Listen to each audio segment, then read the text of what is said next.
सुबह उठने के बाद स्लीप गैप मेथड यूज करो। स्लीप गैप मेथड कि आपने पहला रिवीजन और जो दूसरा रिवीजन है, पहला रिवीजन आपने आते ही मान लिया और दूसरा रिवीजन आप एक स्लीप के बाद मार रहे हो, या तो आपने एक नैप ले ली उसके बाद, या फिर आप पूरी रात की नींद ले रहे हो उसके बाद आपने दूसरा रिवीजन मार लिया। दूसरा रिवीजन मारने का तरीका क्या होता है, ये मैंने आपको बहुत बार बता रखा है कि आपको ये नहीं कि आपने उठाए नोट्स और ऐसे पढ़ना शुरू कर दिया कि हाँ ठीक है ये था ये था ये था, नहीं।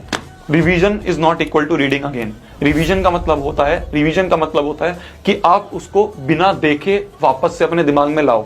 कैसे कर सकते हो आप, ये आगे आगे पॉइंट समराइज करो फ्लो चार्ट्स में, ठीक है। कैसे, मान लो आपको क्वाड्रिलेटरल्स पढ़ाया गया था, तो आपने क्या करा, एक पन्ना ले लिया ऐसे, ठीक है, और इस पन्ने में आपने लिखना शुरू कर दिया कि क्वाड्रिलेटरल की ये डेफिनेशन थी, ये मैंने लिख दी। फिर क्वाड्रिलेटरल के सर ने मेरे को टाइप्स बताए थे कि दो टाइप होते हैं, एक होता है ट्रेपीजियम, एक होता है पैरेललोग्राम। फिर पैरेललोग्राम को उन्होंने बताया कि रेक्टेंगल होता है, रोम्बस होता है, स्क्वायर होता है। फिर उसके बाद इन तीनों की मेरे को डेफिनेशन बताई। तो आपने क्या करा, जितना भी आपको पढ़ाया गया था उसको आपने फ्लो चार्ट में रफ में बना लिया, समराइज कर लिया। तो इससे क्या होगा, आपके दिमाग में ना और चीजें बैठेगी, आप अपने आप कनेक्ट करना शुरू कर दोगे कि इस चैप्टर में पहले ये करा, फिर ये करा, फिर ये करा, फिर ये करा। अब आपके दिमाग में वो चीज बैठ चुकी है, अब आपको वो चीज कंठस्थ हो चुकी है, अब वो आपके दिमाग से नहीं जाएगी बहुत लॉन्ग टर्म तक, ठीक है। ये होता है बेस्ट तरीका किसी भी चीज को लॉन्ग टर्म तक याद करने का।